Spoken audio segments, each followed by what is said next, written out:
Salut à toi et bienvenue en Japanie. Alors déjà avant de commencer je voulais vous remercier pour les retours sur la dernière vidéo, ça me fait extrêmement plaisir de voir que le format vous a plu, donc ça m'a donné la patate pour vous en faire d'autres dans le genre.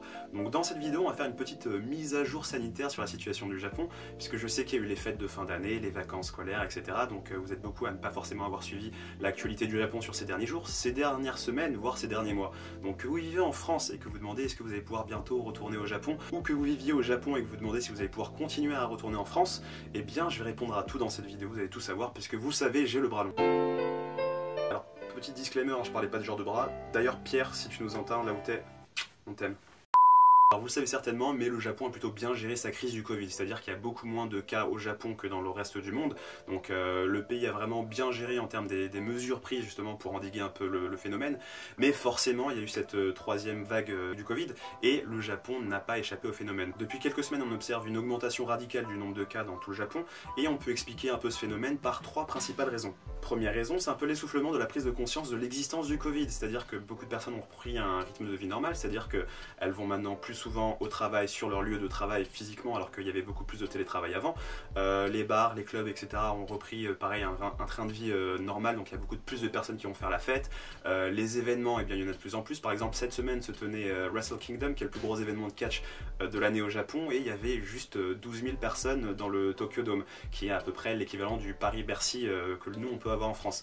Donc voilà, ça vous donne un peu une idée. Si vous allez dans la rue, vous voyez toujours autant de monde qu'avant. Ça a vraiment repris quasiment à la normale, avec les masques et les gestes barrières en plus. Donc le fait qu'il y ait un petit peu plus de sorties, plus de monde qui se retrouve, même on peut le voir à Tokyo, etc., ça n'a pas dû aider. Deuxième raison, c'est cette période décembre-janvier. Donc il faut savoir qu'historiquement, en fait, c'est l'une des périodes où justement les Japonais voyagent le plus, parce que c'est les fêtes de fin d'année, c'est la période où ils peuvent justement prendre des vacances, c'est la période où généralement ils retournent dans leur ville d'origine pour passer les fêtes en famille. Donc il y a Noël où on va faire la fête, on va passer la soirée avec des amis ou en couple, donc on va faire des petites sorties romantiques. Il y a les fêtes de fin d'année comme je vous disais, donc pas mal de personnes qui prennent les transports, qui voyagent, etc.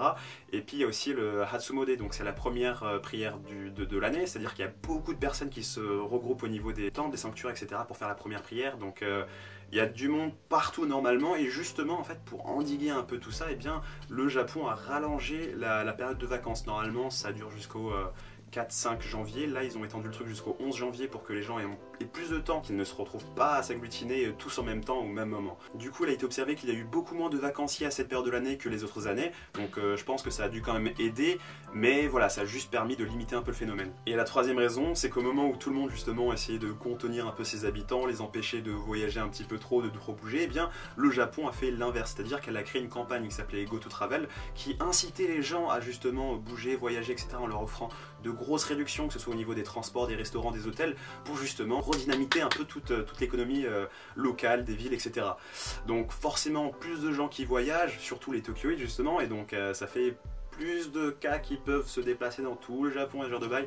Donc ça a été pas mal critiqué depuis le 28 décembre en fait. Du 28 décembre au 11 janvier, ils ont voulu justement mettre en pause cette campagne Go to Travel, et de ce que j'ai cru comprendre, je pense pas que ça va reprendre du tout parce que là on est passé en état d'urgence au Japon depuis le 7 janvier. Petite parenthèse à ce Go to Travel, je voulais quand même tirer mon chapeau justement aux établissements japonais qui ont réagi très vite face à cette crise du Covid et qui ont mis en place vraiment énormément de choses en termes de précautions sanitaires en fait pour tous les voyageurs. Donc pour le coup, ils ont fait les choses propres. Donc effectivement, le premier ministre japonais Yoshihide Suga, qui a remplacé Shinzo Abe pour ceux qui n'auraient pas suivi, eh bien il a décrété l'état d'urgence pour qu'il soit effectif jusqu'au 7 février 2021. Cette mesure, elle va toucher uniquement pour le moment le Grand Tokyo, qui est constitué de 4 préfectures, donc il y a Tokyo, Chiba, Saitama et Kanagawa. Qui dit état d'urgence dit mesures qui sont appliquées immédiatement. Donc il va y avoir la fermeture à 20 h des restaurants, des grands magasins de plus de 1000 m², des cinémas, il va y avoir la possibilité pour les gouverneurs d'ordonner la fermeture de certains établissements, et si jamais ils sont récalcitrants, eh bien ils vont se faire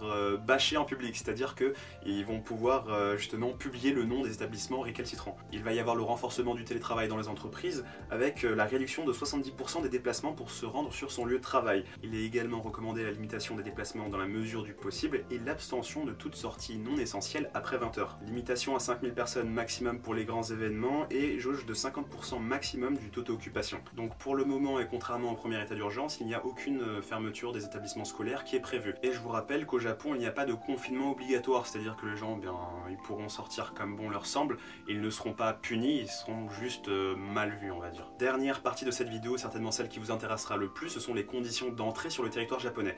Alors faut savoir que le Japon, en fait, ces derniers jours, donc depuis le 28 décembre, a décidé de mettre en pause ou d'arrêter en fait ce qu'elle avait mis en place à partir du mois d'octobre 2020, c'est-à-dire qu'elle a autorisé justement les étudiants à revenir au Japon, donc il fallait avoir un visa, et ensuite à partir du moment où tu faisais un test PCR 72 heures au moins avant de t'envoler et qu'il était négatif et que tu faisais une quarantaine en arrivant au Japon, eh bien tu pouvais revenir au Japon.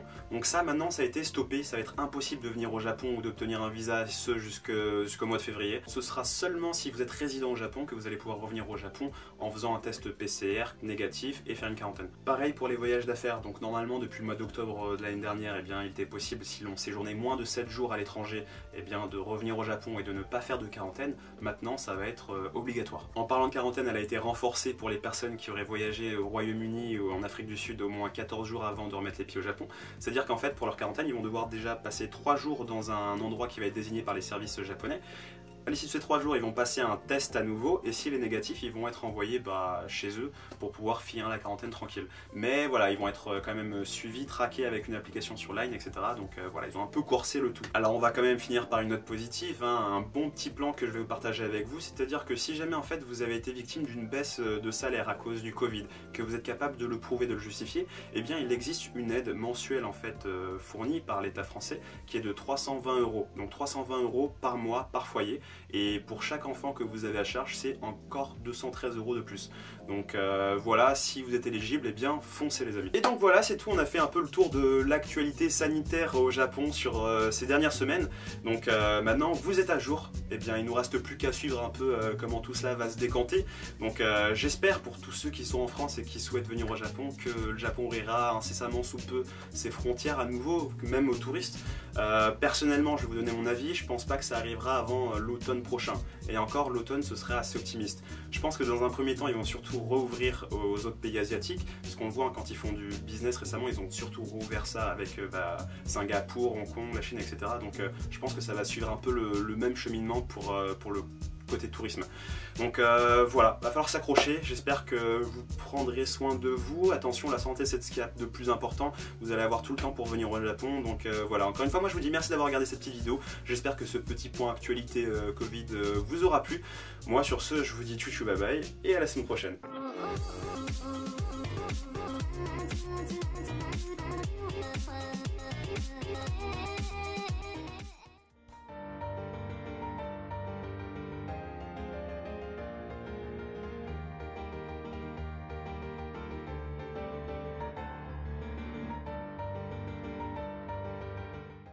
Dans les commentaires, là, j'en vois beaucoup qui disent que cette Switch, elle est factice. Il paraît que ce serait un autocollant. C'est une vraie.